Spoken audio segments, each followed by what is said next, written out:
Message du label Podcut.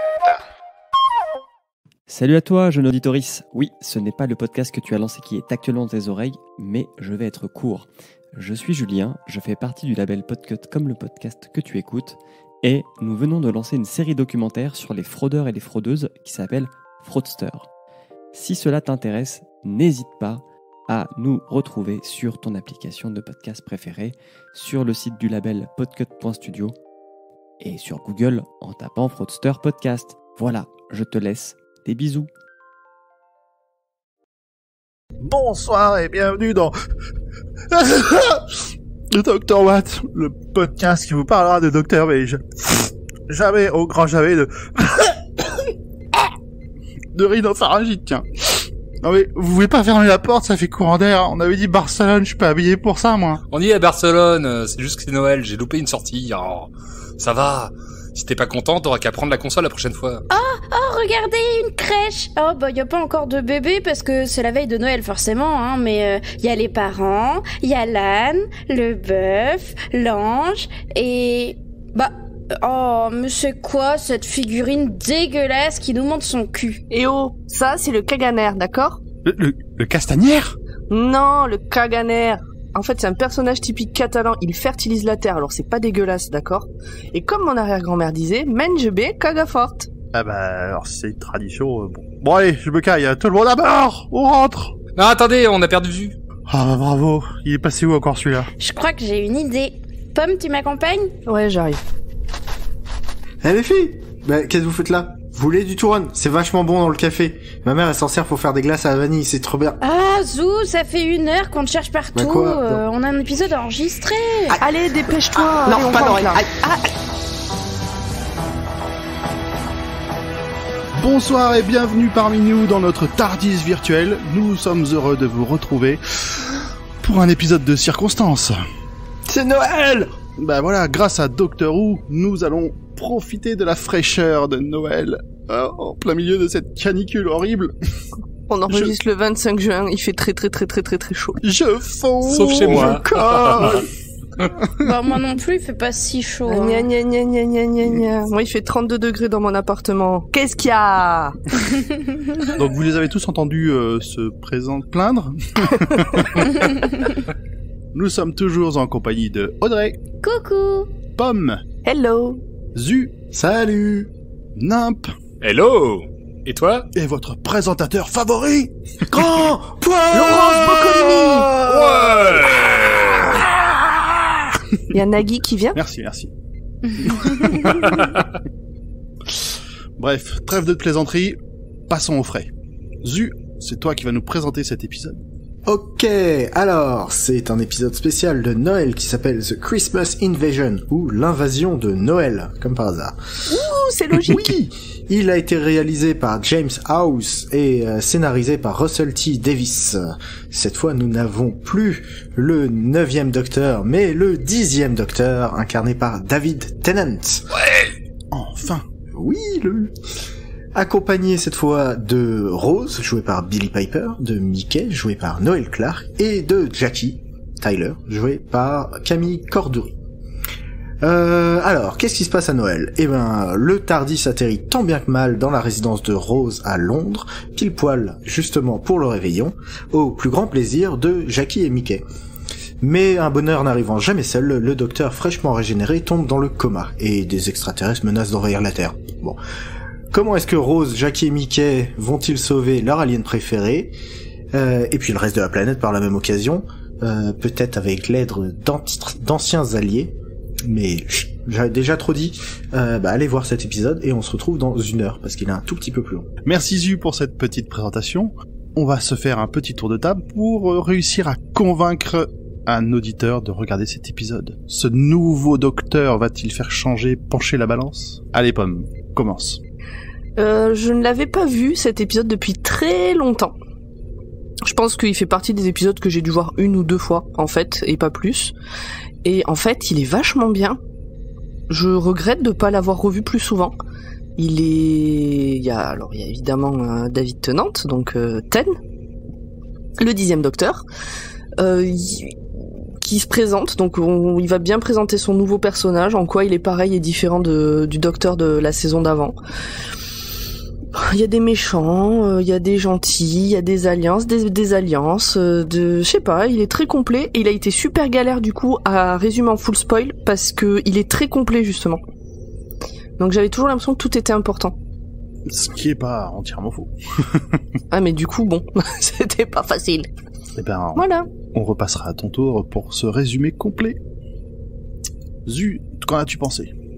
Bah, à la base, c'est un épisode que j'aime pas trop parce que je trouve dans mon souvenir, il se passait rien jusqu'aux 10 dernières minutes et donc je trouvais que c'était un peu cher payé pour une heure d'épisode. Et là, en le regardant, j'ai kiffé. Alors c'est peut-être c'est peut-être l'effet homéopathique. J'ai que 2 épisodes de Doctor Who toutes les 2 semaines. Donc à chaque fois que je les savoure. Mais non, j'ai passé un bon moment, les personnages prennent en épaisseur et puis le nouveau Docteur pète l'écran. Ça on peut dire qu'il va casser la baraque. Audrey, toi en tant que première visionneuse de ces épisodes. Bah écoutez, j'attends le prochain. Oh la violence. Non, j'ai bien aimé parce que c'est un épisode de Noël, du coup, il y a des trucs de Noël et j'adore Noël. J'étais contente aussi parce que Rose, elle doit se débrouiller par elle-même. Bon, évidemment, ça marche pas du tout, mais au moins elle essaye. Et pour une fois, c'est pas... Bon, si, mais je peux pas trop dire ça maintenant, mais elle se fait pas sauver, j'allais dire elle se fait pas sauver comme une princesse en détresse, mais un peu quand même. Un peu quand même, mais au moins elle subit moins que d'habitude. Mais au moins elle subit moins que d'habitude, et pareil, j'étais agréablement surprise par Mickey, qui sort des compétences informatiques de sa poche. et au moins, je trouve que les personnages, même Jackie, je trouve qu'ils ont tous essayé. J'ai adoré Jackie dans cet épisode parce qu'elle est trop mignonne avec le Docteur. Oui. Et voilà, je suis contente de l'avoir regardé. C'est mon premier épisode de Noël. Et voilà, je suis contente. Bon, après, j'ai pas assez vu Tenante pour savoir si je l'aime bien ou pas. Bien sûr C'est que tu normal. l'aimes. On sera T'inquiète. dans les prochains. T'inquiète, ça va bien se passer pour la suite. Nimp, toi, ton avis? Bah, je vais résumer un peu ce qui s'est dit avant, mais dans la forme de l'épisode, il y a de l'action au début, de l'action à la fin, et un peu de vide au milieu, donc on peut s'ennuyer. Par contre, dans le sous-texte, il y a beaucoup de choses par rapport à ce qu'on a vu avant dans les épisodes. Ça ressemblait aussi un peu à un trailer pour David Tennant, où on voit comment vont se débrouiller les personnes pendant les 50 premières minutes, 45, et à la fin il se réveille et il dévoile tout son jeu de Doctor Who. Ah, pas encore, on est en train de convaincre les auditeurs, on leur raconte pas l'épisode. Tu spoil le spoil.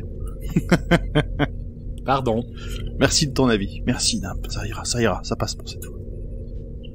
Et toi, alors, est-ce que tu l'as aimé? Est-ce que ça t'a apporté un peu de fraîcheur au milieu de cette haute température? Bah pas assez, on voit pas beaucoup de neige. Hein. C'est dommage, j'étais un peu triste. J'avoue que ça faisait longtemps que j'avais pas vu cet épisode et que pour moi les épisodes de Noël avaient été plus marqués. Là il y a quelques surtout au début vraiment des rappels de Noël, mais ça aurait pu être un épisode qui se passe n'importe quand, j'aurais pas trop vu la différence.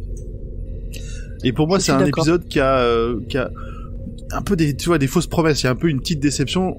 On verra pourquoi, ne serait-ce que parce que Tennant n'y apparaît pas tant que ça. Donc ça fait un petit choc. Mais derrière, l'épisode en lui-même est très intéressant. L'évolution des personnages, je l'ai trouvé vraiment bien, et même l'évolution des relations entre le Docteur et des futures relations qu'on va pouvoir commencer à comprendre entre le Docteur et ses personnages principaux habituels. Je trouvais ça très très bien fait et très intéressant. Donc vivement la suite. J'adore Tennant. Merci. Quelqu'un d'autre a quelque chose à rajouter? J'ai chaud. Moi là, j'ai plein de choses à dire. Eh ben, justement, Pomme, à toi la scène. Et c'est un épisode qui s'ouvre avec la même descente de l'espace vers la Terre qu'à l'épisode 1, jusqu'à arriver sur une boule de Noël. Est-ce que vous aviez repéré ça? Tout à fait. Tout à fait. Ouais. Non. Parce qu'on a lu le conducteur. Non. Ah, c'est ça. Surtout Mais la je suis fin. quand même allée vérifier parce que, en fait, quand ça commence sur ça, je me suis dit, j'ai déjà vu cette scène. Donc j'ai relancé le tout premier épisode. Donc saison 1, épisode 1, et ça s'ouvre sur une scène identique. On est donc chez Jackie, elle est en train de décorer son sapin et Audrey, est-ce que tu peux te boucher les oreilles un tout petit peu s'il te plaît? Pas longtemps mais un petit peu. Tu me dis quand c'est bon. Très radiogénique. Ok, donc Mais en fait, pourquoi elle est en train de mettre les... C'est parce que Audrey, c'est pas encore pour le Père Noël. Donc elle est en train de mettre les cadeaux au pied du sapin. Mais tout d'un coup, quelque chose la triste. Elle tient un cadeau qui est pour Rose. Et on suppose qu'elle est triste parce qu'elle ne sait pas si elle sera là pour Noël cette année. Et on peut même supposer que c'est le premier Noël où Rose n'est pas là. C'est bon, Audrey, tu peux déboucher tes oreilles. Pour moi, à ce moment-là, il manquait juste, et je crois qu'ils en parlent très peu après, une petite unité de temps pour savoir depuis combien de temps elle est partie, depuis combien de temps elle est pas, enfin, justement, ils s'attendent pas à la voir débarquer pour Noël, quoi. Mais ils avaient l'air très contents de la... Non, ouais. De la suite. Bon, par contre, chez Jackie, c'est toujours aussi, C'est chez Jackie, quoi. ouais, Non, voilà. c'est pas le premier Noël, en fait, sans elle, puisqu'elle avait disparu plusieurs mois. La toute première fois que même... même un an, quand elle a disparu. Mickey, ouais. Donc voilà. c'est pas le premier Noël sans Rose. Mais bon, Et bref. c'est le premier Noël où elle est pas là et où ils savent où elle est. Donc, une fois qu'on a vu Jackie un peu triste, on va voir Mickey. Mickey, il bosse chez un garagiste, la musique est vachement forte, et tout d'un coup, il demande à son collègue de l'éteindre. Et non, il n'a pas rêvé, il a bien entendu le bruit du Tardis. Il part en courant du garage. On revient chez Jackie, qui continue sa déco, qui entend également le bruit du Tardis. Alors en fait, ce qui est rigolo là, je sais pas vous, votre version, mais dans ma version, en fait, on n'entend pas le bruit du Tardis. C'est extrêmement bas, par contre, il y a un sous-titre qui dit bruit du Tardis. Ah, Dans ma moi, je version, on l'entend très bien. Moi, je Moi, l'entends très bien. vraiment, Il y a c'était- juste un moment où on les voit courir dans la rue, où ce moment-là, on l'entend quasiment plus, et pourtant ils ont l'air de savoir où c'est. Mais sur le début, quand ils sont dans Ah le ouais garage ou chez Jackie, on l'entend clairement, ouais. Bah, je sais pas, mon son était pas bon. Moi, j'ai adoré cette scène. Laquelle? La scène juste après. Ah, là où il se précipite dehors. Oh, oui, j'ai Tu veux adoré nous la cette raconter scène, j'ai trouvé ça trop mignon. Ah bon, d'accord. Mais t'as le droit, hein. T'as le droit, on n'est pas fermé, hein. Donc en fait, la scène en question, c'est Jackie et Mickey qui se retrouvent, ils arrivent tous les deux en courant au milieu de la rue, à un carrefour, là où le Tardis apparaît d'habitude, et ils essaient de voir par rapport au bruit où est-ce qu'ils risquent d'atterrir. Et c'est... Toi, t'as pas trop aimé cette scène, Ju, alors? Bah, c'est juste que pour avoir déjà été à cette période de l'année dans cette région géographique, tu peux sortir en t-shirt le temps de fumer 2 taffes de clopes avant de geler sur place. Donc là, je comprends qu'ils se précipitent parce que c'est trop bien et tout, mais après ils ont l'air posés, ils sont pas en mode en fait c'était une connerie. Ouais, mais c'est le réchauffement climatique, mon bon monsieur. Attends, Mickey, il a son bonnet sur la tête quand même, hein. Oui, c'est la meilleure partie de son anatomie. Il est bon. Oh non, t'es méchant. Oh, ça Bon, commence à attaquer. On c'est bien, continue. Même Oui, moi, c'est j'ai clair. pas été aussi méchante que ça. Hein, Donc il se retrouve, voilà, où est-ce qu'il va apparaître Et justement, en écrivant le résumé, j'ai hésité entre le mot apparaître ou atterrir, et en fait c'était le verbe se cracher qui était Oui, le plus approprié. Oui, je pense que c'est mieux. Parce que il apparaît dans les airs, il tape sur plusieurs immeubles, sur une camionnette, il manque de décapiter Jackie et Mickey, et finalement il se pose tranquillement, presque, dans un drift totalement maîtrisé. Moi on me propose un Fast and Furious Doctor Edition, je vais voir. La porte s'ouvre à la hâte, et là, qui est-ce qu'on voit? Oui, c'est Tennant! Wouh! Et oui, en plus on le voit toujours comme la fin de saison dans les fringues du docteur précédent qui sont beaucoup trop grands pour lui, il flotte littéralement dedans. Ah oui, les gringalets. Mais donc récemment, j'étais à un apéro des enfants du Tardis à Lille avec entre autres la Pepper Pot Team, et la première question qu'on m'a posée quand je suis arrivée, je ne les avais jamais rencontrés encore, c'est qui ton docteur préféré? Alors j'ai pas trop su répondre parce que quand j'en dis un, j'ai l'impression de trahir les autres. Tu pas le dit. Mais là, quand il a ouvert la porte du Tardis et que je l'ai vu, j'ai su, c'est lui mon docteur. Ce Je les petit aime sourire, tous. ce petit Mais sourire. c'est lui mon docteur, pour toujours. Et donc on revient à l'histoire. Et vous, parce que toi c'est Capaldi du coup, Nam? Oui, toujours. Au final. Les autres, un avis? Moi j'ai du mal à choisir entre Tennant et Bah puis non. Matt Smith. J'ai eu du mal à accrocher à Matt Smith, il m'a fallu quand même pas mal d'épisodes pour vraiment me rendre compte, mais j'ai appris à l'apprécier beaucoup. Ah plus. ouais? Oh là là Et- là là. Bah moi je peux C'est pas le dire, seul que j'aime t'as que vu. Matt Smith pour l'instant. Non, elle a vu Eccleston. Bah oui, Elle a c'est vu pour ça. Eccleston. Bah je Et sais toi, que ce Vu sera pas... Moi c'est le Eleven, neuvième, c'est mais- Matt Smith parce que pour ses envolées lyriques. Revenons à l'histoire. Donc nous avons un docteur qui est tout foufou et tout content d'être arrivé au bon endroit. On sent déjà une différence par rapport à l'autre qui était un peu plus posé et calme. Ouais. Il sort du TARDIS, il tombe sur Mickey et Jackie qui ne comprennent pas ce qui est en train de leur arriver. Un étranger qui a l'air saoul sort du TARDIS, connaît leur nom, dit avoir un message à leur transmettre, mais il sait plus quoi. Puis la mémoire lui revient d'un coup, il fait un grand sourire, leur dit Joyeux Noël et pouf, il tombe dans les pommes. Rose sort alors du TARDIS, le voit par terre et demande ce qu'il s'est passé. Mickey ne comprend rien, demande où est le docteur. Rose essaye d'expliquer qu'il est là, donc c'est le gars allongé par terre. Et Jackie qui comprend pas aussi. Et Jackie comprend pas et dit mais quel docteur? Docteur qui? Docteur où? Voilà, c'est le deuxième point qui me fait détester cette scène. C'est le petit forcing sur Doctor Who, c'est ça? Non mais c'est ça, c'est... Non mais il en voilà, faut. le docteur sort du TARDIS, il fait C'est le running gag. sa petite tirade, il dit Joyeux Noël, et là bam, générique. En plus il y a du rythme et tout, ça passe nickel. Non, il tombe. Ah oui, d'accord. Quand il tombe, il dit Joyeux Noël, là tu fous le générique. Et tu sens trop le moment tourné en plus, et enfin le forcing et enfin voilà, ce petit moment Juste plus pour la avec Rose et là en trop pour moi. C'est vrai que l'arrêter sur le choc, l'évanouissement du docteur, ça aurait pu être plus marrant. Donc là, nous avons le générique. Ouverture sur Ten qui est en train de pioncer dans un pyjama rayé de toute beauté. On voit que t'as fait un apéro avec des pros de Doctor Who quand même. Pourquoi? Parce que maintenant tu t'appelles Ten le docteur. Non, Mais moi, je trouve ça incroyable Ah oui. qu'il s'appelle Tenante et que c'est le 10e docteur. Pendant longtemps, j'ai cru que Ten c'était le diminutif de tenante. Et puis tout d'un coup, on a eu Eleven. Et là, j'ai compris. Non, je l'appelle Ten. Non, ça n'a rien à voir. Je l'ai toujours appelé Ten, lui. Parce que pendant longtemps, j'ai cru que c'était le diminutif de son nom de famille. Ok. C'est tout. Du coup, Ten, ouais. Et puis, Ten, c'est plus court que tenante. Alors que, pour plus tard, Smith, c'est plus court que Eleven. Bref. Ça tient. Rose assise sur le bord du lit, inquiète. Jackie déboule avec un stéthoscope. Alors elle explique que la voisine du dessous héberge un étudiant en médecine, donc c'est Jackie. Elle fait blablate, elle blablate, elle blablate. Et comme elle dormait, elle l'a pris sans faire de bruit. Jackie pense qu'il faut amener le docteur à l'hôpital. Rose est contre. Là-bas, ils vont l'utiliser comme cobaye et elle finit par dire chut à sa mère. Sa mère qui n'était pas au courant, qui d'ailleurs est toujours pas convaincue qu'il a vraiment deux cœurs.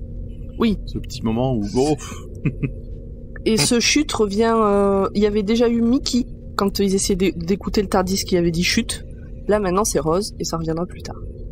Donc Rose écoute les deux cœurs du docteur, tout va bien, elle sort de la chambre avec Jackie. Jackie qui fait quand même une petite blague, il y a pas autre chose dont il a deux.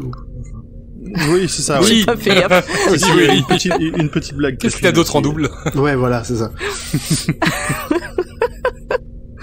À ce moment-là, le docteur relâche une sorte de fumée dorée. Alors je suis sûre que quand tu lâches des rots grand poil, y a pas une fumée dorée comme ça qui sort Ça serait délicatement. magnifique.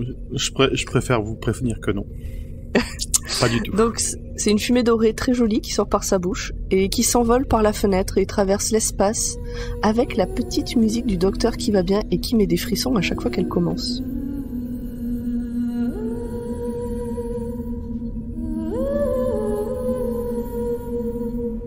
Discussion dans la cuisine entre Jackie et Rose. La mère veut comprendre comment il a pu changer de visage. S'il est la même personne quand même. Rose l'envoie bouler, elle n'en sait rien, elle est à cran. En fait, elle ne sait même pas s'il est mort ou pas, ou finalement, et surtout, à quel moment il s'est dit que c'était une bonne idée de ne surtout pas la prévenir que ça pouvait se passer.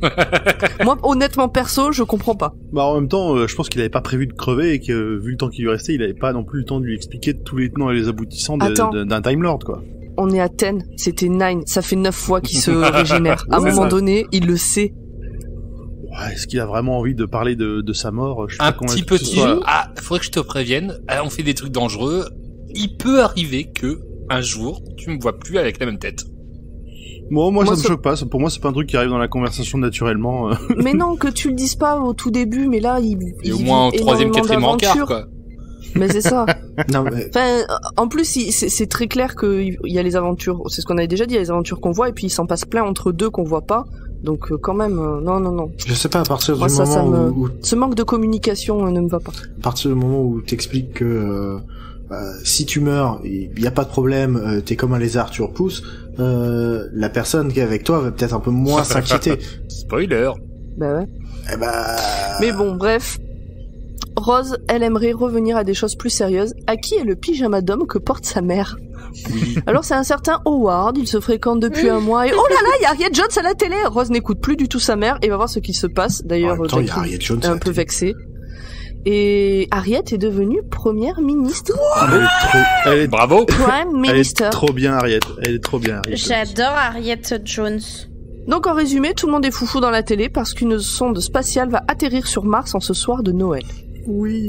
Sauf qu'en fait, elle se cogne à un gros caillou, une porte s'ouvre dans le caillou et elle rentre dans le caillou. Dans une cinématique digne de PlayStation 1. Oui. Un magnifique effet spécial de caillou qui s'ouvre. On revient à Londres, donc là on était dans le caillou dans l'espace, on revient à Londres, Mickey et Rose se baladent en faisant leurs courses de Noël. Rose tape du fric à Mickey en lui promettant de le lui rendre, mais là maintenant quand même il est un peu moins dupe qu'avant, il lui dit on a qu'à dire que c'était ton cadeau de Noël. Bon, c'est 20 balles, hein. C'est quand même pas non plus magnifique. Hein.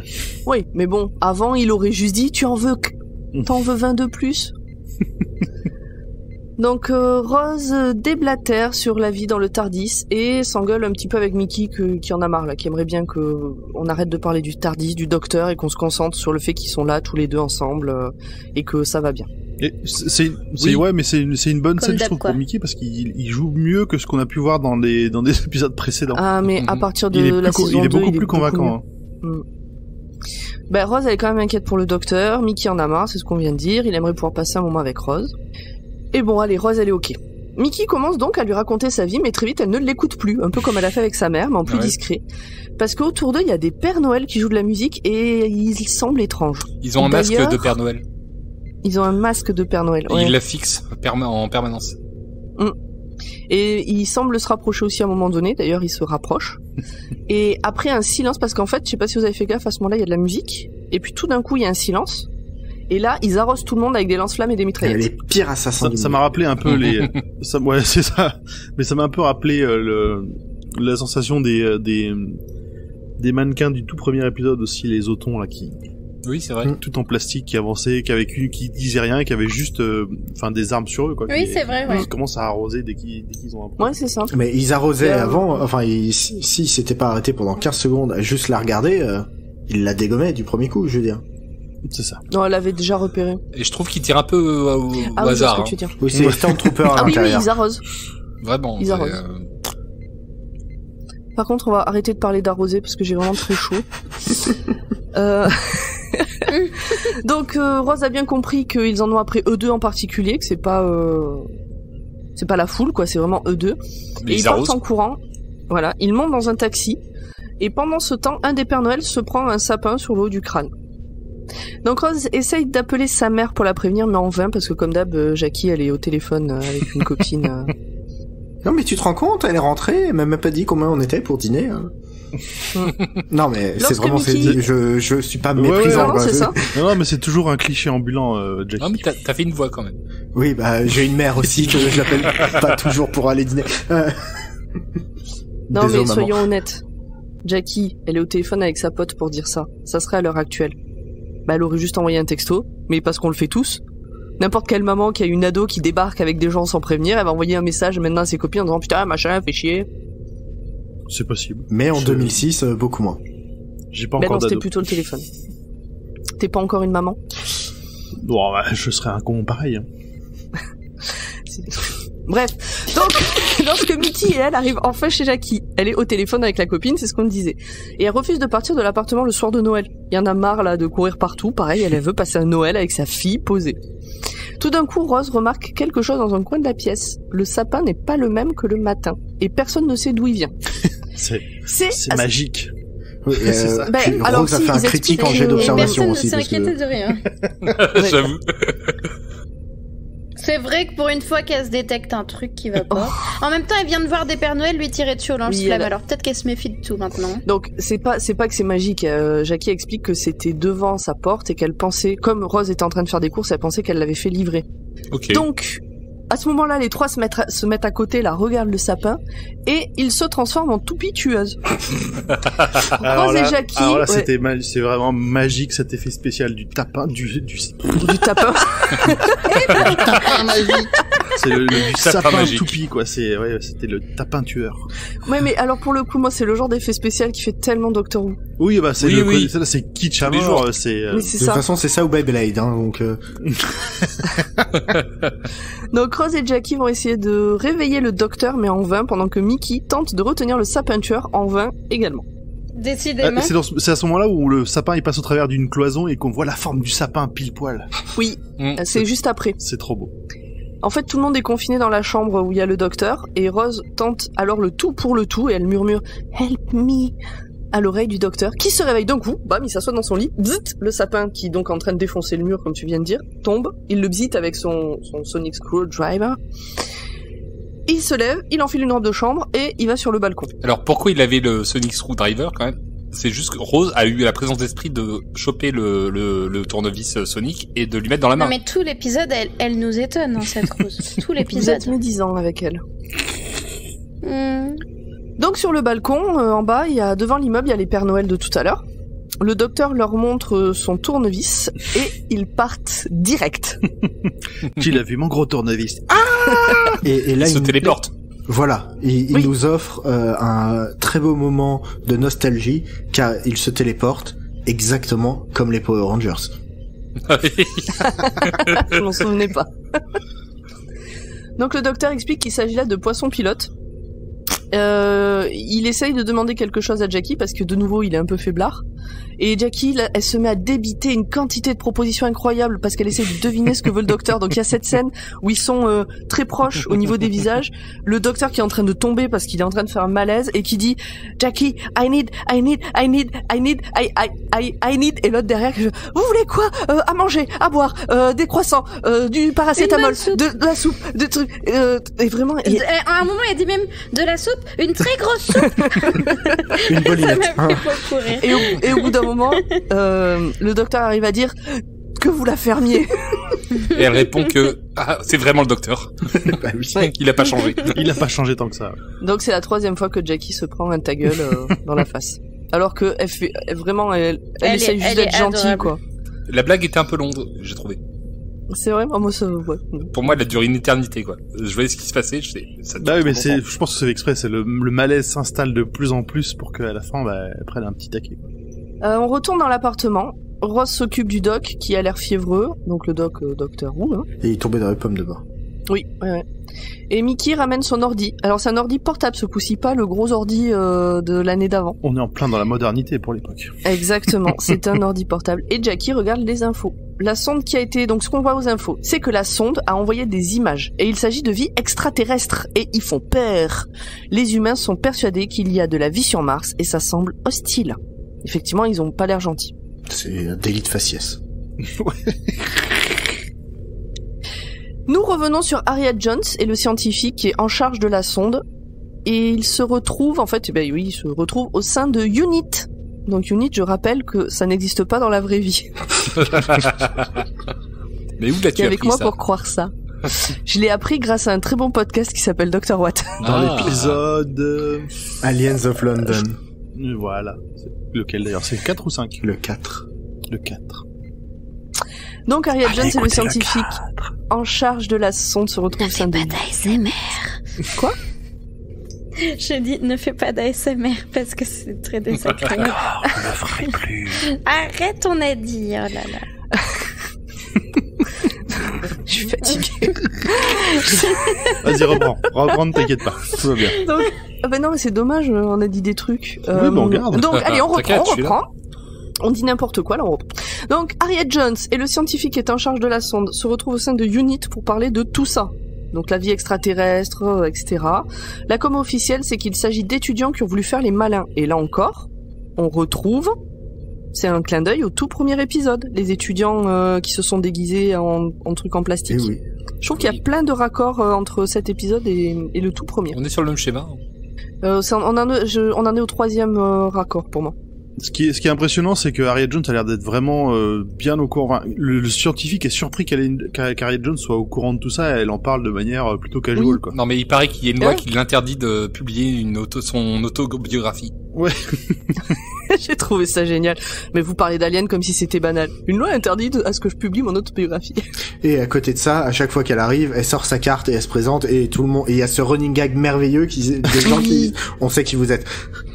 Oui, mais en même temps, ça fait partie de son personnage, puisque, alors pareil, dans le premier épisode où on la voit, pour ceux qui peut-être s'en souviennent pas, elle montre tout le temps sa carte de députée, un truc comme ça, et personne sait qui elle est, et tout le monde s'en fout. Et là, elle continue à le faire, elle a sa carte de Prime Minister, et tout le monde dit oui, je sais qui vous êtes. Donc un militaire, un haut gradé visiblement, vient chercher Harriet Jones. Ils ont une information importante. La sonde n'est pas sur Mars, mais dans un vaisseau à 8000 km au-dessus de la Terre. Et alors ça aussi c'était drôle, le scientifique avance l'hypothèse qu'il ne s'agit peut-être pas de martiens, du coup, et le haut gradé lui répond d'un ton mais totalement normal, bah oui, les martiens ressemblent pas à ça. Ils ont un faciès très différent. Ce qui est vrai. Absolument. Donc les nouvelles sont alarmantes, le vaisseau vient vers la Terre et très vite. Harriet, qui ne perd jamais ses bonnes manières, demande le prénom de la personne qui vient de lui donner toutes ces infos avant de la remercier. Et donc j'ai voulu le noter. Quel est votre prénom? Sally. Merci Sally. Oui. Alors qu'elle aurait pu en avoir rien à foutre, quoi, prendre l'info et se barrer. Mais j'adore Elle est toujours Harriet. proche du peuple. Et Sally, elle a l'air gentille, hein. C'est dommage pour elle.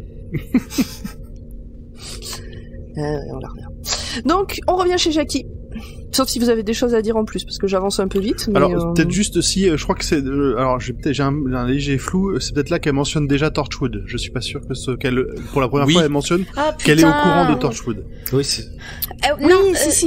oui, c'est là qu'elle dit, bah, si on n'a pas de nouvelles du docteur, vous allez me chercher Torchwood. Et en mode, Et le militaire, en face, il fait, mais ouais. comment vous êtes au courant? elle dit oui, je sais, je suis pas censé être au courant, mais tout le monde est au courant, non, y a pas un Oui, truc c'est comme ce ça. que dit Harriet Jones, oui. J'ai lu le script. Donc on revient chez Jackie. Mickey a réussi à hacker Unit, donc on voit la même chose sur le petit laptop que ce qu'on voyait dans la salle des commandes. Après, il l'a hacké avec le mot de passe du docteur, hein, quand même. C'est vrai? Ah, il avait le mot, à la saison précédente, le docteur lui a filé son mot de passe. Ah ouais, j'avais oublié ça. Bah en fait, il l'a pas hacké du tout, il s'est juste connecté gentiment. C'est un truc qu'on verra plus tard aussi, ça. Donc plus on tard. voit bien le vaisseau se diriger sur la Terre. Ross pense qu'ils viennent chercher le docteur, spécifiquement, et Mickey pense qu'ils viennent pour tout le monde en fait.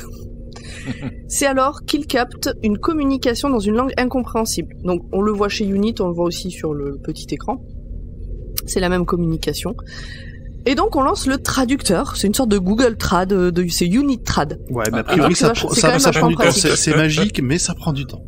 C'est pratique, mais c'est pas magique, mais c'est pratique. C'est- Par contre, pour la suite de l'épisode. C'est plus proche de celui d'Amazon, quand même.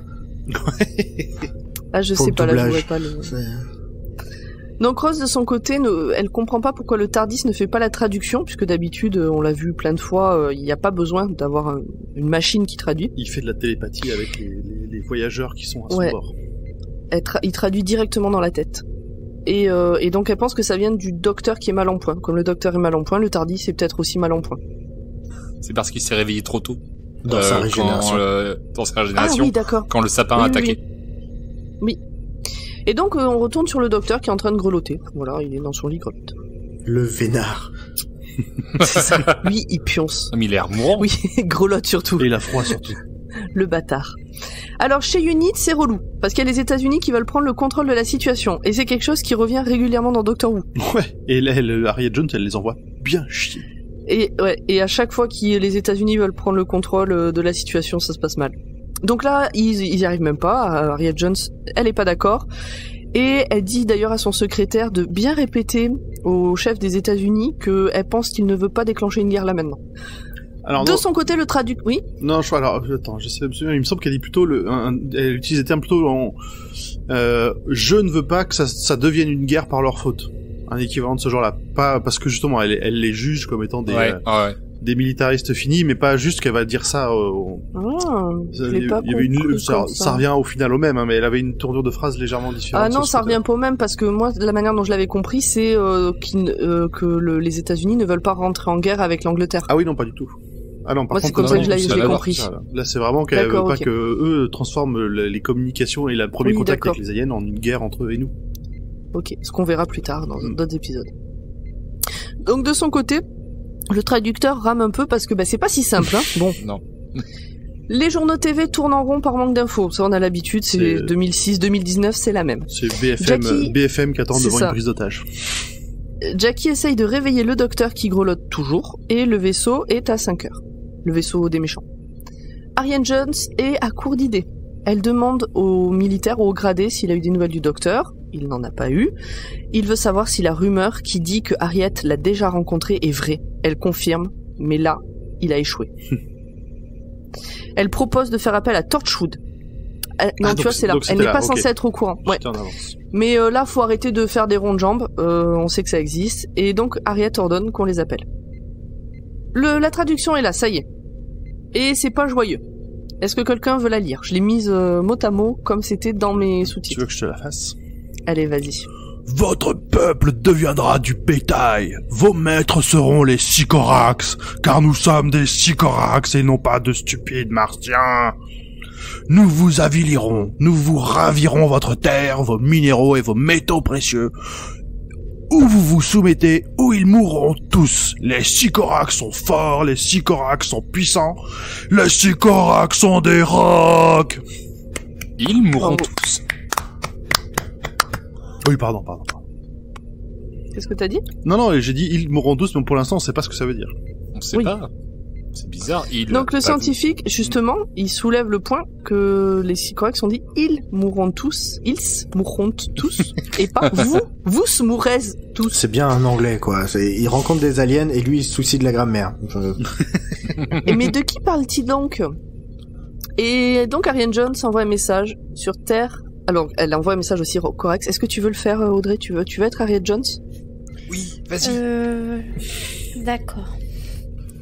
Donc, Ariane Jones envoie un message à son tour au Sycorax et leur dit: Sur Terre, il s'agit d'un jour de paix. Nous souhaitons le partager avec les Sycorax. Et aussi, on est armés et on ne se rendra jamais.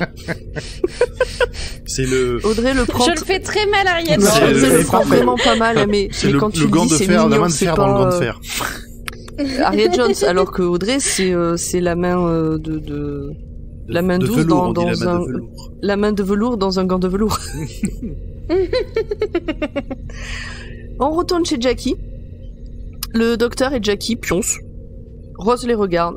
Elle dit à Mickey qu'il devrait se lever et sauver tout le monde. Mickey lui fait remarquer qu'elle l'aime vraiment, au docteur.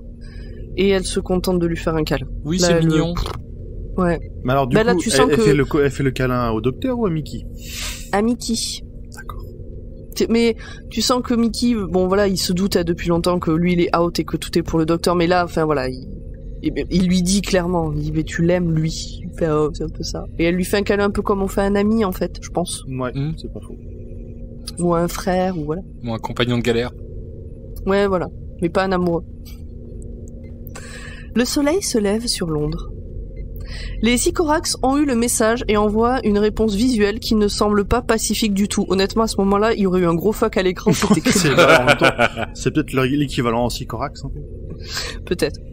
Une lumière bleue apparaît autour de la main du Sycorax qui est à l'écran. Donc là où je pensais qu'il allait faire un fuck, en fait, il a une lumière bleue autour de la main. Et pendant que les huiles cherchent à comprendre, plusieurs personnes de chez Unit ont la même lumière bleue autour du visage. Et ils se mettent à marcher comme des zombies, tous dans la même direction. Surprise, étrange, mais que se passe-t-il? La séquence qui suit nous montre que les civils sont également touchés par ce mal, et ils sont des centaines. Donc on est le matin de Noël, tout le monde est en pyjama et se dirige vers les toits des immeubles dans le monde entier. Ça m'avait fait penser un peu au film Phénomène. Ouais. Oui, bah complètement. Mais en mieux, parce oui. que Phénomène, c'était nul. Oui, c'est dommage, le scénario de base était génial, hein. C'était un film de merde. Et moi, la série Torchwood. On est tous d'accord. Avec de l'herbe qui bouge et qui fait peur. Je sais pas ce que c'est, moi. C'est un film de Shyamalan où la nature se rebelle. D'accord. Donc t'as de l'herbe qui bouge tout le temps, il y a des effets mystérieux autour des arbres et de l'herbe, et puis tous les gens se suicident. Ça part du principe que la nature, enfin les végétaux ont évolué pour se protéger, donc type darwinisme. D'accord. Et pour se protéger, ils poussent les humains à se suicider. En se jetant des immeubles, par exemple. Ok. Entre autres, mais ça peut être en se tirant une balle, pendaison, en machin, s'entretuant. C'est un film très joyeux. Hein. Mais et donc le pitch de base est génial, mais le film est vraiment raté. D'accord. Ah ouais, c'est dommage. D'accord. Okay. Voilà. Donc, ce qu'on sait à l'heure actuelle, c'est qu'il y a un tiers de la population mondiale qui est prête à sauter. Mais ils ne sautent pas. Ils sont arrêtés tous au bord du précipice, des différents précipices auprès desquels ils sont. Et là, pour le moment, on n'a aucune idée de pourquoi seulement ces personnes-là sont touchées par cet effet bizarre. Oui, puisque du coup on voit des familles où t'as genre le père, la mère ou un gamin qui dit ah mais non reviens, rentre à la maison. On voit que c'est pas, ça paraît aléatoire.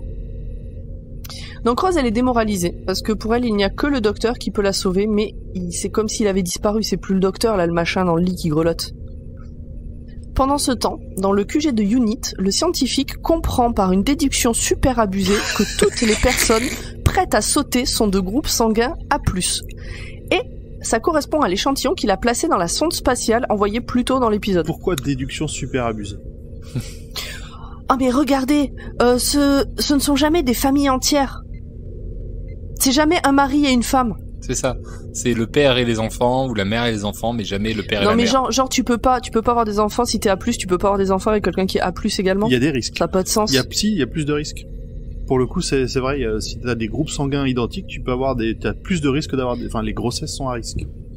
Ouais, mais en vrai de vrai. En vrai, ça fait un peu abusé pour. Non, mais en vrai de vrai, ils ont testé leur hypothèse sur un échantillon de 3 personnes appartenant à Unit. Donc ça va. Il y a des grandes chances que ça leur confirme de ce qu'ils pensaient. Et donc, le scientifique nous explique que dans sa sonde, donc il s'appelle Guinevere 1. Guenièvre 1. Guenièvre 1. En fait, il a mis plein de trucs. Il a mis de la musique, il a mis des feuilles d'arbre, des graines de blé et du sang. C'est un groupe sanguin plus. C'est Voyager, hein, si je dis pas de conneries. J'ai pas retrouvé. C'est le Voyager anglais. Ouais, c'est ça. Et donc du sang, il se trouve que c'est du A+. Harriet Jones veut faire appel à Torchwood. Le haut gradé est contre. Ils ont perdu beaucoup de leurs troupes récemment, mais elle insiste, ils doivent se tenir prêts. Donc on passe quand même parce que c'est ça en fait cette scène, on passe de tout à l'heure Harriet Jones qui était pas censée être au courant qu'ils existent, à le militaire qui dit moi j'ai pas le droit de prendre cette décision, et Harriet Jones qui dit moi j'ai le droit. Alors d'où elle passe de je suis pas censée savoir que ça existe à j'ai l'autorisation de prendre ce genre de décision. Elle pose ses balls sur la table. Elle a le droit parce que c'est Harriet Jones. Elle pose son utérus sur la table. Voilà. Mais on est d'accord que je suis pas censée comprendre quand il parle de Torchwood. Non, on sait pas ce que c'est, mais... D'accord. On sait pas ce que c'est. Merci. Bon, on sait pas quoi. Donc Harriet Jones va ensuite faire une allocution à la place de la reine parce qu'elle est aussi sur le toit avec toute sa famille. On voit Harriet Jones tourner la tête vers une personne qu'on voit pas à l'écran de la télé. Faire vous avez des nouvelles de la famille royale? Oh, parce qu'on n'entend pas la réponse. Elle est aussi sur le toit. Je trouvais que cette scène faisait très théâtre plus que série. Oui, très. Et d'ailleurs, je me suis dit, putain, la photo de la reine, on dirait la reine de maintenant, elle n'a pas changé d'un poil. Bah oui. Bah oui. Bah c'est-à-dire qu'il arrive un âge où tu changes plus trop. Hein. Ils ont des bons conservateurs. Et puis avec des bons maquilleurs. Alors, j'ai répondu à la question que vous posiez tous. Vas-y. Est-ce que la reine est vraiment A positive? T'es allé chercher? Oui. Et alors? Eh ben non. Erreur de scénario. Peut-être qu'elle est sur le toit pour empêcher sa famille de sauter. Ouais, mais de Harriet Jones. Et donc, pendant qu'elle fait cette allocution, elle en profite. Donc, elle explique au peuple que c'est la merde et que ça va être encore plus la merde dans pas longtemps. Et elle en profite pour appeler le docteur à l'aide, que si quelqu'un sait où il est, etc., qu'il faut qu'il vienne. Et Rose voit ça à la télé. Et là, ça la fait complètement craquer. Vraiment, c'est la pauvrette, quoi. Elle en peut plus. Elle craque. La pauvrette. Mais oui, la pauvrette. Okay. Oh, pauvrette. Pauvrette. Et donc sa maman la prend dans ses bras, elle a des gros sanglots. Mais au moment où Jackie la prend dans ses bras, il y a une explosion qui fait exploser toutes les vitres de la ville. Donc en fait l'explosion c'est le vaisseau qui est rentré dans l'atmosphère et il est très gros et la scène est très longue et lente. Et il prend bien place au-dessus de Londres. C'est fait exprès. Rose prend alors une décision, il faut aller se planquer dans le TARDIS. On embarque le doc et de la bouffe et en avant avec maman et Mickey. Et maman, Jackie, elle prévoit beaucoup de choses, hein, notamment du thé, la petite thermos, là, tout ce qu'il faut pour ça, on le voit attends, après. elle est anglaise. Là, on en est juste au moment où Jackie a dit « Oh non, mais moi j'ai pas trop envie de bouger » et où en gros Rose lui dit « Bah maintenant les choses elles sont comme ça, je suis désolée mais tu te bouges. » C'est ça. Move. Et Jackie... Il y a grosse prise de confiance de Rose. Ouais. Chez Unit, les Sycorax reviennent sur l'écran et demandent à parler aux représentants de la Terre. Harriet s'avance et dit que c'est elle. Ouais, Et tranquille. hop, Pépère. elle et son groupe sont téléportés dans le vaisseau. Donc Complètement dans le pépère. groupe, il y a elle, le militaire, le scientifique et le secrétaire. Celui qui a l'appareil de traduction. Ouais, c'est Alex, le secrétaire de Harriet. Donc ils sont là, dans le vaisseau des Sycorax. Le chef Sycorax va pour enlever son casque. Le scientifique dit « Oh, c'était un masque. Peut-être qu'en fait ils sont comme nous. » Et non, en fait, pas du tout. Ils ont quand même sans le casque une tête un peu plus humanoïde qu'avec le casque où on aurait dit des ptérodactyles, des crânes Ouais. de ptérodactyles. Ouais. Quoi. 30% moins osseuse. humanoïde, mais c'est pas humain du tout, quoi. Mais c'est pas humain. Sans le casque, on dirait Lucifer dans la série Lucifer. Un peu, ouais. Un petit peu. Enfin, c'est dégueu. Les Sycorax, c'est simple, ils veulent une soumission des humains. Sinon, ils font sauter les gens qui sont sur les bords des toits. Donc en fait, Harriet, elle a le choix entre un tiers de la population meurt tout de suite, ou ils meurent pas, mais la moitié de la population tombe en esclavage pour les Sycorax. Et donc on a tout ça parce que c'est traduit par le traducteur de poche, grâce à Alex. 100% sûr de la fiabilité. En même temps, vu la tronche des mecs en face, s'ils te menacent, t'es plutôt d'accord sur le fait qu'ils sont en train de te menacer. Oui. Et d'ailleurs, le Sycorax, il a un énorme bouton où il menace d'appuyer dessus pour faire sauter tout le monde. Oui, il tend bien la main au-dessus, Mm. en mode menace. Regardez, je vais appuyer sur le bouton. Le scientifique, lui, se sent responsable. Moi, je l'aimais bien, le scientifique. Voilà, je voulais vous le dire. Je me souviens pas du tout de son nom, mais je sais pas, il dégage un truc sympathique. Le docteur Je trouvais qu'il- Llewellyn, avec beaucoup de L Ouais. et de W et de Y. Je trouvais qu'il avait une jolie barbe et une jolie moustache. Voilà. Donc le scientifique, il se sent un peu responsable de tout ça, puisque c'est lui qui a envoyé le sang. Et il essaye de négocier de la compassion, mais ben, il meurt. Comme une merde. Avec C'est vrai. un fouet Un électrique. fouet électrique. Les Sycorax, ils ont un fouet Oui. électrique qui t'enlève que la peau, il te laisse que les os. C'est ça. Ouais, tu On- deviens un Tados. On les entend qui tombent au sol en façon oscillée. Ouais. Donc le militaire, lui, s'insurge, je dis ouais, mais non, attendez, selon les accords de je sais plus où, c'était votre prisonnier, les accords de Genève, je suppose, vous aviez pas le droit. Bah, il meurt aussi. Gizit la zapette. Deuxième sac d'os. Dans le Tardis, tout le monde s'installe. Jackie remonte vite fait chez elle pour aller chercher les derniers sacs de bouffe. Mickey et Rose essayent, eux, de bidouiller le Tardis. Donc le docteur, il est allongé par terre, pendant que Mickey sert du thé, tout ça. Donc ils essayent de bidouiller le Tardis, ce qui envoie un signal au Sycorax. Alors on sait pas pourquoi, mais ça envoie un signal. Oui. Bah, en gros, le Tardis se scanne, les Sycorax, ils sont là. Eh, mais y a un truc qui nous scanne, là. Ah, mais les bâtards! Donc ils font venir le Tardis dans le vaisseau. Sauf que Mickey et Rose... Alors, au moment où, du coup, le Tardis disparaît, bah, c'est le moment où Jackie arrive et elle se retrouve toute seule sur Terre. Pauvre Jackie. C'est le cas de le dire. C'est ça. Abandonné au moment où elle est Ouais, rentrée, la juste avant de pauvre. rentrer dans le Tardis Oh. avec ses sacs. Ouais. Que fera-t-elle de tout ce temps? On en parlera. Mickey et Rose, eux, ne se rendent pas compte tout de suite qu'ils ont bougé et ils se font attraper en sortant du Tardis. Le thé que Mickey buvait est alors au sol et goûte sur une partie du Tardis qui se met à fumer, un truc un peu électronique, et donc ça fait de la fumée. À ce moment-là, on comprend pas où ils veulent en venir. Oui, mais ils ont eu le bon réflexe, ils ont fermé la porte. Oui. Oui, Oui. Rose a dit à Mickey ferme la porte vite. Ça fait Et courant il d'air. arrive, Ah, les courants il d'air. arrive à fermer la porte juste avant que le C'est Sycorax que la moi, ferme. Mais putain, on m'a la dit- clim.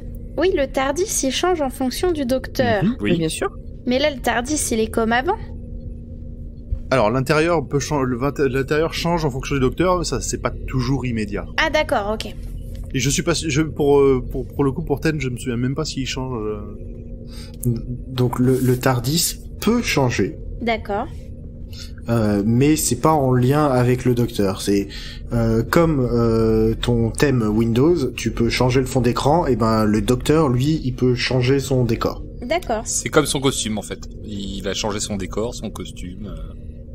Mais il peut choisir de garder. Voilà. Ah, ok.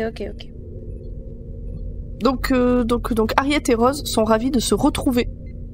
Malheureusement, Rose doit dire à Harriet que le docteur ne leur sera d'aucune utilité. Elles sont seules. Bah il fait la sieste, hein, c'est compliqué.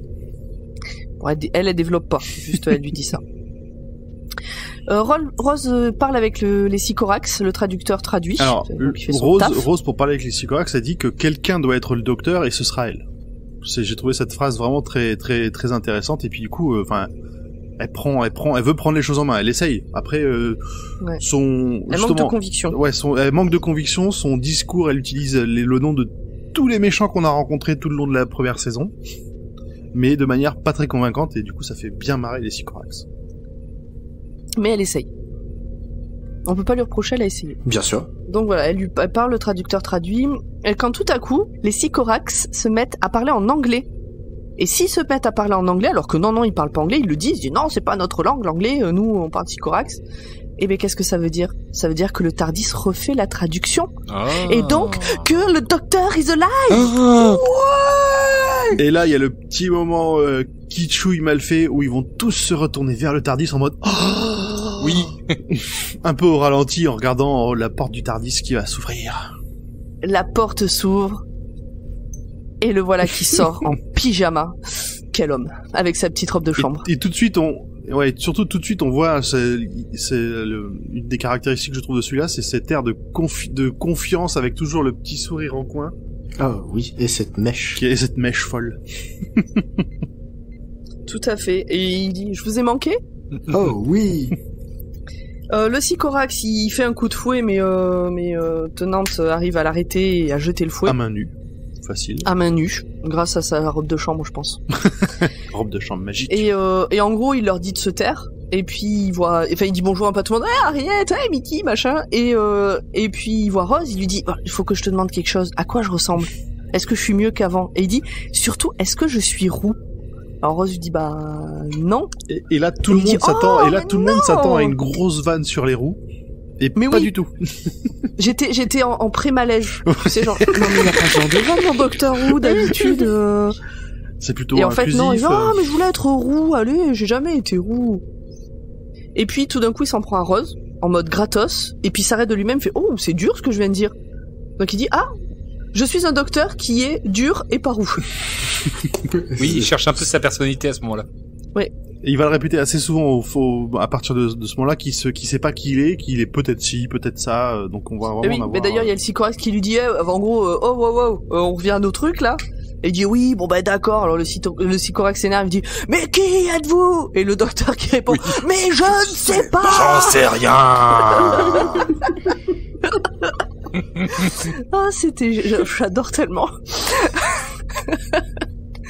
Donc il part dans un délire d'explication. Donc d'abord il explique que les gens vont pas sauter parce que c'est l'instinct de survie, c'est un peu comme de l'hypnose. Tu peux dire à quelqu'un, tu peux le faire se mettre en danger, mais si tu lui dis va mourir, il le fera pas. Tu vas pas un peu vite avec l'histoire du bouton? Ouais. Ah peut-être. Oui, t'as raté le moment où justement le docteur voit un gros bouton rouge. C'est généralement bon signe. J'adore appuyer sur les boutons rouges. Et tout le monde est là. Ouais. Non. Et tout le monde fait non, et il appuie sur le bouton rouge. En fait, j'ai mis tout ça dans le docteur se fout alors de la gueule de tout le monde en montrant que c'est lui le plus spirituel. Ah oui, c'était rapide, oui. Et donc, il analyse la machine avec le gros bouton rouge. Il en déduit que c'est un système qui permet d'hypnotiser les gens. Grâce au sang, parce qu'il goûte les flaques de sang qui a l'air d'être dans la machine. Et donc, du coup, juste éteindre cette machine-là permet d'enlever l'emprise, la facilité d'emprise qu'auront les Sycorax sur les gens et donc de les pousser au suicide. Et du coup, ce qu'on apprend après quand il appuie sur le bouton, c'est que de toute façon, il pouvait pas les pousser au suicide, c'était vraiment du bluff pour qu'on leur remette la tête. Et c'est effectivement le plus spirituel car il fait, pour moi, le meilleur jeu de mots de l'épisode à ce moment-là, où il chope un bâton, il le casse et il dit en anglais « You can't get the staff ». Qui veut dire le personnel sait plus ce que c'était, mais aussi tu peux pas avoir le bâton. Voilà. Et j'adore ce jeu de mots, ça m'a fait beaucoup rire. Ça t'a fait beaucoup rire, Audrey? Moi j'ai bien rigolé. En fait, le peu que j'ai vu de Tenante, je l'ai trouvé marrant, mais pour l'instant, je peux pas trop dire quoi que ce soit. Oui, parce que tout cette truc-là, il le fait pas en mode énervé, il le fait vraiment en mode c'est le guignol, quoi. Ouais, carrément. C'est ça, et c'est ce qu'il dit de même. Il est au spectacle. Ça change vachement, je trouve, pour l'instant. Il dit que ça fait partie de sa personnalité. Voilà, et donc en fait dans tout son discours là où il fait le malin, à un moment donné il part dans une super tirade et puis il s'arrête en plein milieu en disant attendez, non ça c'est le roi lion en fait. Et puis hop, il attrape une épée et il provoque en duel le champion des Sycorax, donc leur chef. C'est ça. L'enjeu est la terre, selon les anciennes lois, je sais pas quoi. Les anciennes lois du combat, je crois que c'est ça. Du duel à l'épée. Donc, ils partent là-dedans, ça se bagarre à l'épée, machin, et là, par contre, oh là là, ce combat, Là, par contre, il y a rien qui va, là. Hein. C'est mollasson, ils se mettent 2 coups d'épée vite fait en haut, 2 coups d'épée vite fait en bas, il y a aucun rythme. Ça, ouais, mais attends, ils ont l'air super lourdes, les épaules. L'autre, il a de la fièvre, je te rappelle. Honnêtement, c'est digne d'un combat en arrière-plan. Hein. Oui, ouais. Mais bref, ça se bagarre, et puis tout d'un coup, le docteur dit « Oula, allez, un peu d'air frais !» et il sort, et ils vont se battre dehors. Pourquoi ? Parce que pourquoi pas, c'était plus pratique pour la suite de l'histoire. Donc ils se battent dehors, le Sycorax prend le dessus, le docteur tombe, et le Sycorax lui coupe la main, celle qui tient l'épée. Bon, y a pas de sang. Non. Et la main tombe dans le vide. Avec l'épée. Avec l'épée. Au revoir, main droite. Oui. Et alors ce qui est rigolo, c'est que le docteur regarde sa main en mode bon, fait chier, plus que en mode ah. Moi, la dernière fois que j'ai vu quelqu'un se faire couper sa main d'épée comme ça, il criait très fort. Hein. Tu connais quelqu'un qui... C'était dans l'Étoile Noire. Je me disais que t'avais des loisirs intéressants, du coup. Et donc là, le docteur dit je connais autre chose de moi maintenant, c'est que je suis un docteur chanceux. Et pourquoi est-ce qu'il est chanceux ? Parce que comme il est à moins de 15 heures de sa dernière régénération, sa main repousse de suite. Comme ça, pouf. Et en plus, maintenant, c'est une main de combat. C'est ça. It's a fighting hand. Rose, qui est toute faux folle de voir tout ça, lui lance une épée. Sans le Et tuer, l'empale. il l'attrape au vol, nickel. Et voilà. Moi, je pense que je l'aurais empalé sans le vouloir. Déjà, je l'aurais pas lancé loin parce qu'elle a l'air vraiment lourde. Mais en plus, j'aurais blessé quelqu'un au passage. Donc le docteur, ça y est, il est au taquet, il reprend le dessus sur le Sycorax tombe. Le docteur lui dit « J'ai gagné !» Parce que là, il est vénère, il est en mode là, il a combat. vraiment Là, il fait plus le malin, là. Il dit « J'ai gagné !» L'autre, il lui dit « Oui, bon bah tuez-moi !» Alors le docteur, il dit « Bon bah je vous laisse en vie, mais on dit que j'ai gagné, donc vous partez. » Ah, c'est si tu acceptes l'ordre du champion, tu peux repartir vivant. C'est ça. Le Sycorax dit « Ok !» Le docteur donc se retourne devant tout le monde en disant ouais j'ai gagné. Il met la main dans sa poche, il trouve une mandarine, il fait des jeux avec la mandarine. Là il fait sauter la mandarine. Et c'est là qu'on apprend c'est là qu'on apprend aussi, détail qui ne sert à rien, mais que cette robe de chambre a l'air d'appartenir à un copain de la mère de Jackie, parce que ça le fait marrer. On l'a déjà vu parce qu'il avait une pomme un peu plus tôt quand il était sur le balcon. Ah, il a même dit mais une pomme dans la poche et elle a dit bah oui des fois au milieu de la nuit il a faim. Voilà. Et c'est à ce moment-là qu'il est tombé dans les pommes. Et donc là, c'est pour ça qu'il dit ah mais oui c'est vrai Harold, l'ami de votre mère qui aime bien manger, qui a des fois des fringales. Et donc il s'avance avec Rose pour re-rentrer dans le vaisseau. Et là le Sycorax se relève, va pour l'attaquer. Le docteur prend la mandarine. Vraiment alors là il est sérieux, hein. Il a arrêté de dire des conneries. Il lance la mandarine sur un gros bouton qui fait s'ouvrir le sol sous le Sycorax qui tombe. Et il dit pas de deuxième chance, je suis ce genre d'homme. Et en mode, tu débats pas du truc. C'est ça. Il a l'air tellement badass. Autant son air sérieux, son air badass, c'est vraiment est convaincant. Autant le bouton qui ouvre qui vire une plateforme random tout à l'arrière du truc, là tu fais, vous auriez pu faire un effort là. Et là ils auraient pu faire un petit effort. À quoi servait ce bouton près de ta la gueule, porte ? c'est magique. Ouais, voilà, c'est ta gueule, c'est magique. Mais donc ça fait partie moi des caractéristiques que j'adore avec ce docteur, c'est que il est en mode maniaco-dépressif en fait. Il passe de wouhou, je suis tout foufou, je saute dans tous les sens, je fais le mariole, machin et tout, à je vais te tuer en un quart de seconde et j'adore. C'est très beau. Serais-tu maniaco-dépressif ? Je pense pas. J'ai pas été diagnostiqué comme tel. Okay, en tout cas, ce que je trouve bien, c'est qu'il joue bien. Ah bah, Tenante, c'est un grand acteur. Oui. Beaucoup de théâtre. Bah, je sais pas. Et de très bonnes séries. Il a joué Casanova. Ouais. Ah, alors ça, par contre, c'était vraiment mauvais. Lui était très bon dans Casanova, mais la série est vraiment mauvaise. C'est deux épisodes longs. Je crois que c'est encore sur Netflix. Si vous avez l'occasion, que vous savez pas quoi faire un dimanche, franchement, vous pouvez y aller. Moi, j'avais fait ça, c'était cool. Bref. On retourne dans le vaisseau. Le docteur fait un discours disant qu'il a gagné. Donc il fait le discours à l'assemblée des Sycorax. Et que les Sycorax doivent quitter cette planète et ne jamais revenir jusqu'à la fin des temps. Et dire dans tout l'univers que cette planète est géniale, mais qu'elle est protégée. On revient sur Terre. Téléportation. Le docteur, Rose, Mickey et Jackie se font des câlins, le vaisseau s'en va, mais Harriet Jones donne l'ordre à Torchwood de le détruire. Alors, moi j'ai bien aimé ce petit moment, alors avant la destruction, j'ai bien aimé ce petit moment où justement tout le monde se prend dans les bras parce que Ça montre bien justement l'évolution un peu du docteur avec Jackie, qui avant il aurait jamais fait ça. Le premier docteur, enfin le 9e, il n'aurait jamais fait ça à Jackie, la prendre dans ses bras, se laisser toucher comme ça. Il est plus exubérant, mais dans tous ses sentiments. Autant joyeux que vénère, que content de voir les gens qu'il aime bien, etc. Oui. Que l'autre était plus tout rentré dedans. C'est vrai, plus mélancolique. Genre pas une flaque, quoi. Et donc, pareil, le docteur voit Harriet et il est content de la voir. Elle lui dit mon docteur, lui dit Prime Minister, tout ça. Et donc après câlin avec Jackie et tout. Et Alex, le secrétaire qui est toujours pas loin, vient voir Harriet Jones en lui disant ils sont prêts, Torchwood est prêt, qu'est-ce qu'on fait?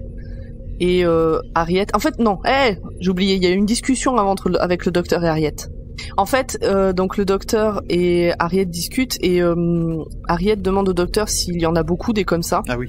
Et le docteur dit qu'il n'y a pas que des sycorax, qu'il y a des centaines de milliers d'autres espèces, et que le problème de la Terre, c'est que comme on passe notre temps à envoyer des satellites et des sondes, en fait, on fait beaucoup de bruit et on envoie des signaux à tout le monde, on se fait remarquer, et donc il y aura de plus en plus de réponses et il faut se préparer. La planète est très bruyante. C'est ça. Ce que j'ai beaucoup aimé sur l'actrice d'Harriet Jones, c'est qu'on a l'impression un peu qu'elle se décompose, elle a vraiment l'air, mais au moment où elle prend sa décision, elle a vraiment l'impression qu'elle est désespérée, quoi, que vraiment elle le fait pas de gaieté de cœur. C'est pas froid, non, ouais. C'est une décision qui est dure et elle la prend. Et donc cette décision, c'est de dire à Torchwood, faites feu, détruisez le vaisseau. Activez l'étoile de la mort. Ah oui, c'est carrément ça. Donc le docteur, qui était ravi de retrouver tout le monde, devient furieux. Donc il lui dit que c'est un meurtre, qu'il y avait un pacte qui avait été fait, etc. Et Harriet lui dit que il est bien gentil, mais lui il sera pas tout le temps là. C'est ça, il fait que aller venir de temps en temps. Il faut que la Terre se défende. Et qu'il faut surtout pas que justement une espèce aille raconter partout que la Terre fait sa maline, quoi. Donc là il la menace. Je pourrais vous arrêter en un seul mot. Il le dit plusieurs fois et l'autre en face dit non, tu fous ma gueule. Et il dit en 6 mots. Bon d'accord, en 6 mots. Il va voir le secrétaire et il lui glisse à l'oreille. Vous ne la trouvez pas fatiguée? Et il s'en va. Et là, Harriet, Harriet n'a pas entendu. Elle n'a pas entendu, et puis elle a l'air un peu folle de mais qu'est-ce qu'il a dit? Qu'est-ce qu'il vous m'avez dit? Elle est paniquée, oui. Ouais. C'est la panique totale. Qu'est-ce qu'il vous a dit? Qu'est-ce qu'il mais non, mais rien, j'ai pas compris. Là, pour moi, on le verra aussi juste après, c'est purement une critique un peu du sexisme de la société. Genre, tu vois, elle est fatiguée, elle est plus capable de tenir son rôle, quoi. Elle souffre. Je crois que c'était poussé comme étant une critique de la société. Ouais, de la vie politique de manière générale, hein. Il suffit de dire que quelqu'un a l'air fatigué et... Ouais, mais là, pour le coup, je pense que le fait... Et pourtant, il le dit à quelqu'un qui est proche d'elle. C'est peut-être lié au tabloïd anglais. C'est ça qui est terrible. Aussi. Oui, aussi. Et du coup, on appelle ça un travelling arrière, où t'as la caméra qui monte très haut, puis tu vois le groupe, Mickey, le docteur, etc., qui partent dans un coin, le secrétaire qui part vers une autre rue, et Harriet qui reste seule au milieu de ce carrefour. C'est terrible. Pauvre bichette. Le docteur a repris du poil de la bête, il est dans le TARDIS et il est en train de fouiller sa garde-robe. Il se cherche son nouveau costume qui lui ira bien à lui. Là on voit plein de costumes chelous. Hein. Ouais. Et pendant ce temps, Rose, Mickey et Jackie fêtent Noël ensemble. Enfin, je supposais que c'était le repas de Noël. Ouais. Oui, ça avec la grosse dinde, les et machins, c'est très joyeux. C'est très joyeux. Le docteur finit par les rejoindre une fois qu'il a trouvé son costume. Son costume un peu marron rayé avec son par-dessus. Et sa cravate. Ouais, le costume du docteur. Et c'est toujours joyeux. Mais à la télé, Harriet est dans la mouise. Tout le monde lui demande si elle va bien, les rumeurs sur sa santé. Elle arrête pas de dire mais je vais bien, en fait, je vais bien, mais arrêtez, et du coup, je plus vais elle bien. le dit, plus elle a l'air un peu hystérique. Enfin, c'est tendu comme scène. Il y a un vote de défiance contre elle, je crois, qui est en cours à ce moment-là. C'est ce qu'on apprend au détour d'une de ces phrases. Il y a un truc totalement injustifié alors que juste pour des rumeurs. Et donc c'est totalement Noël, ils font un truc typiquement anglais, ils font péter des les crackers. Des crackers de Noël. Et là, vous allez me trouver un peu monomaniaque, mais ils sortent une couronne. Et c'est quoi la couleur de la couronne de rose? Bah elle est rose. Eh ben voilà, encore. Mais c'est fait exprès. Et celle du docteur est rouge. Elle est violette, celle du docteur. Ouais, rouge, violet. Elle est pas de la même couleur. Et c'est le docteur qui récupère cette couronne rose et qui la tord en rose, quoi. Le violet, la couleur du danger. Du danger. Ah oui. Et pour moi, elle était pas violette, hein, sa couronne. Hein. Mais voilà, c'est rose, rose, rose et encore rose. Mais c'est fait exprès. Elle s'appelle Rose aussi. Bah oui. Oh, c'est de la finesse. Jackie reçoit un appel pour pas changer. Et qu'est-ce qui se passe? Il neige, donc tout le monde sort pour voir la neige, mais le docteur explique que non, en fait. C'est pas du tout de la neige, Non. c'est des cendres. C'est les cendres du vaisseau. Ah, bah C'est beau. Ah, bah non, c'est crade. C'est Rose C'est qui dit vachement ça, moins elle dit beau. ah tiens, c'est moins drôle. J'aurais bien imaginé Mickey à côté avec la bouche ouverte tendant la langue. Ah! Ce qu'il faut se dire, Et c'est donc qu'il va là, falloir on- nettoyer après. Ouais. Et donc là, on a la scène classique, le docteur qui dit bon bah je vais y aller, Ross qui dit bon bah je peux venir, Mickey qui dit ah bah voilà alors tu m'abandonnes encore, tu resteras jamais avec moi, et puis Rose et le docteur. Mais il a l'air de plus l'accepter là. Bah là il s'est, enfin ça a été pour lui, pour moi cet épisode c'est ça y est. Oui, il est habitué. Il y a eu déjà la fois d'avant où il y avait une grosse cassure et là il a fait le tout, deuil. quoi. Il a fait le deuil de sa relation avec Rose. Ouais. Donc voilà, donc les deux, le docteur et Ross se prennent la main. Elle lui dit vous savez que vos mains me font toujours frissonner. Je trouvais cette phrase sortie de nulle part. Mais elle s'est dit. Elle lui tient la main et tous les deux ils regardent vers quelle étoile ils vont partir. Et hop, ça finit sur cette image. Et en avant pour la saison 2. Ouais, enfin. Tu sais pas ce qui t'attend, Audrey? Non. Ça va être trop bien. Ah. Et confiance, et confiance. Eh ben merci Pomme pour ce magnifique résumé, pour tout ce travail. Merci, Pomme. Je sais pas où Je on en pensais est. que ça allait être beaucoup plus long. Bon, on est pas Ah, mal. 1h14. On est pas mal. Ah mais T'inquiète, on a fait assez long. Est-ce que quelqu'un a encore des choses à dire sur cet épisode, des petits trucs à rajouter? Non. On a tout dit pendant. C'était bien. Eh ben, dans ce cas-là, je vous propose de passer à la suite. Les détails que vous avez probablement loupés, c'est la première fois que vous voyez cet épisode, mais pas nous. Et qui commence? Nimp? Alors Torchwood, c'est la deuxième fois qu'on entend parler. Est-ce que ce serait pas comme le Bad Wolf qu'on a entendu parler à chaque épisode de la saison 1? Bah super, j'adore les surprises. Bah oui, parce que là, on est en mode un peu... qu'est-ce donc que Torchwood? Est-ce que ce sont des méchants, une unité spéciale qui va nous causer des problèmes? Une secte. En plus, j'ai même pas googlé, hein. En tout cas, c'est notre nouveau fil rouge. Parce qu'on en entendait déjà parler, je crois, dans le dernier épisode Oui. au maillon faible. Oui. Ah bon? Oh là là. Ouais, il y avait une question où Rose elle connaissait pas la réponse et c'était Torchwood. Ah. D'accord. alors que nous on la connaissait la réponse. Oui, mais bon, c'est Rose, elle peut pas tout savoir. Elle sait déjà plein de trucs, quand même. C'est vrai. Alors, le mot Sycorax, c'est le nom d'une sorcière dans la pièce de William Shakespeare qui s'appelle La Tempête. Imaginez que le docteur croise William Shakespeare. Le mot lui échappe. Ça fait l'influence pour donner ce nom à la sorcière. Oh. Est-ce que ça pourrait arriver dans un épisode prochain? Bah, après tout, moi je me souviens d'un épisode, mais ouais, mais on va pas en parler. Mais où le docteur croise une autre personne que nous on connaît. Bah, tu peux dire qui hein.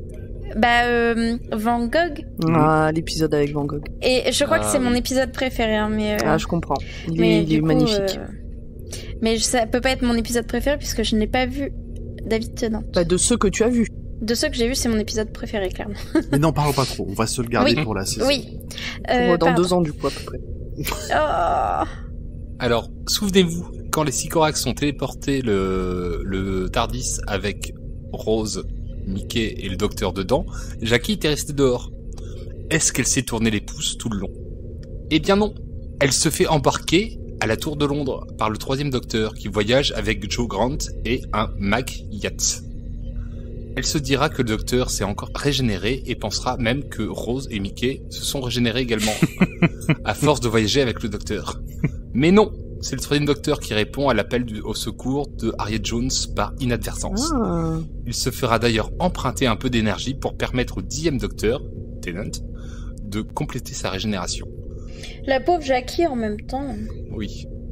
Toujours laissé sur le carreau et en fait non. Tout ça fait encore partie des histoires contenues dans le recueil 12 Doctors of Christmas et s'appelle The Christmas Inversion. Franchement, j'aimerais C'est bien des- le lire, ce truc de 12 Doctors. C'est du roman ou alors c'est des comics? C'est des comics, il me semble, non? C'est des comics. C'est des comics. C'est des comics. Ok. Et vous noterez le jeu de mots, The Christmas Inversion, The Christmas, Christmas Invasion. Mm. Voilà. Toujours dans les jeux de mots, hein. Bah, c'est très très drôle. Le saviez-vous? Un comics raconte l'histoire de la vengeance fomentée par les veuves Sycorax contre la Terre. C'est une aventure du 10e docteur avec Donna qui s'appelle The Widow Curse. J'adore Donna. Ah, j'aime Oui, beaucoup bah oui, c'est Donna. pour ça que j'ai dit oh parce que je sais toujours pas qui c'est moi, mais Ça viendra. Pareil. mais oui. dans 3 compagnes. Oh là là. La chute de Harriet Jones en ce début de saison 2 est le début d'un enchaînement d'événements qui se concluront en fin de saison 4 et donc par la régénération du 10e Docteur. Tennant toujours. On a aussi quelques anecdotes sur l'épisode. Allez, moi ça m'intéresse. D'accord. Comme l'a déjà mentionné Pomme au début de l'épisode, l'intro avec la Lune puis la Terre, c'est directement réutilisé du premier épisode de la saison d'avant. Saison 1, épisode 1. Oui, exactement. Ne dis pas qu'elle avait raison. Jamais. Elle a Jamais. souvent raison. Quand même, hein, j'ai souvent raison. D'ailleurs, quand Rose quitte le vaisseau, on voit clairement qu'elle a les cheveux plus longs qu'à la fin de l'épisode d'avant. Bon, ça, j'avais pas fait gaffe. Ah là, faux raccord. Bravo. Donc c'est un bon faux raccord, oui. Le saviez-vous? L'un des costumes que le docteur considère dans sa garde-robe quand il cherche son nouveau costume, c'est le costume que portait David Tennant dans son rôle de la série Casanova, qui était déjà écrite par un certain Russell T. Davies et ce dont les autres ont parlé tout à l'heure, que je n'ai pas vu évidemment, mais apparemment c'est un truc que tu peux regarder vite fait le dimanche sur Netflix. Tu sais, quand t'as une petite gueule de bois et que t'es un peu fatigué. Quand le docteur dit que le pyjama que Jackie lui a prêté est très Arthur Dent, il fait référence au personnage du guide du routard intergalactique de Douglas Adams, qui a d'ailleurs écrit quelques épisodes de la série. J'ai adoré cette petite référence. J'ai vu le truc, donc j'en ai pas parlé pendant l'épisode, mais j'ai adoré cette petite référence au guide du routard. Et en plus, il sous-entend qu'il l'a rencontré en plus, que c'est quelqu'un de très sympathique. Bah d'ailleurs, puisqu'on parle de ça, quand Jackie demande « Est-ce qu'il y a autre chose qu'il y a en double ?», bah c'est une citation directe d'Arthur Dent dans l'adaptation du film en 2005, quand il parle de Zaphod Beeblebrox. Zaphod Beeblebrox, ça a 2 Zaphod têtes. Beeblebrox. Ah oui, bah écoute, voilà, fallait que quelqu'un me reprenne. On nous révèle dans cet épisode que le QG de Unit se situe à la Tour de Londres. Sachez que c'est la première fois qu'une série télé a été autorisée à tourner dans la Tour de Londres. Nice. Ah ouais? Oh. Ouais. Mais en même temps, Doctor Who, c'est une institution. C'est vrai. Ils ont le droit de tout en Angleterre. N'exagérons pas, parce que par exemple, ils ont fait un musée et ils ont pas eu le droit de le conserver. Ah. Bon, bah ils ont presque le droit de tout. C'était 5 belles années. L'épisode qu'on vient de voir, c'est le premier épisode à utiliser des bandes-sons jouées par le BBC National Orchestra of Wales. Avant, on avait juste des musiques par ordinateur. Et c'est pour ça que j'ai commencé à vraiment apprécier Doctor Who avec ces musiques du BBC National Orchestra of Wales. Ouais, je suis d'accord. Bah moi, il m'a pas du tout marqué... Enfin, la musique de cet épisode-là m'a pas marqué plus que ça. Ah ouais ? Pas encore, mais moi Ouais. ça monte crescendo après en fait. Ah ouais, d'accord, ok. Bon bah j'ai hâte alors. Une petite dernière ? Bon, ok, d'accord, c'est bien parce que c'est vous. Alors, au moment de la diffusion du 3e épisode de la saison 1, qui se passait à Cardiff, c'était Unquiet Dead, la BBC a annoncé le départ de Christopher Eccleston. Russell T. Davies était tout chafouin qu'ils aient déjà annoncé la chose et pas gardé la surprise, donc il a fait circuler la rumeur que la régénération se produirait pendant l'épisode de Noël pour essayer de préserver un peu l'élément de surprise à la fin de la saison 1. Le fourbe. Oui, c'est un truc qu'on a après en fin de saison, on a souvent en tout cas, ou à tous, la régénération pour l'épisode de Noël. Oui, c'est ça. Ça deviendra une marque de fabrique. Après, tous les épisodes de Noël n'ont pas une régénération, par contre. Non. Heureusement. Non, mais... Ah non, si je devais changer ça chaque année, je me raconte pas, putain. Déjà qu'ils vont trouver des explications capillotractées pour certaines régénérations. Noël ou Nouvel An. Nouvel an. les épisodes spéciaux, quoi. Voilà. Ok, eh ben on a fait le tour de ce dernier épisode, enfin de ce premier épisode complet de David Tennant plutôt, qui nous prépare, je pense, de manière satisfaisante à la prochaine saison, qu'on attend tous avec impatience. Oui. Yes. Eh ben ça va donc être le moment de nous quitter et de se retrouver, bon on prend pas trop de vacances, hein, donc probablement dans 15 jours nous aussi.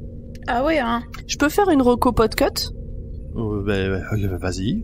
si ça vous dérange pas, hein. Je me permets. Vas-y. T'as le droit. Moi, je voulais parler des copains de Binous USA. Oui.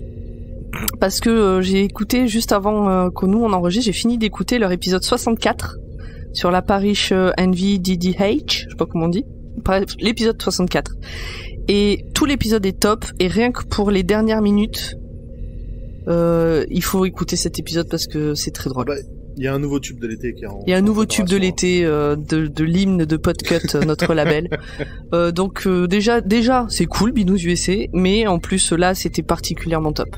Voilà, c'était Marocco Corporate. Très bien, eh ben le message est passé.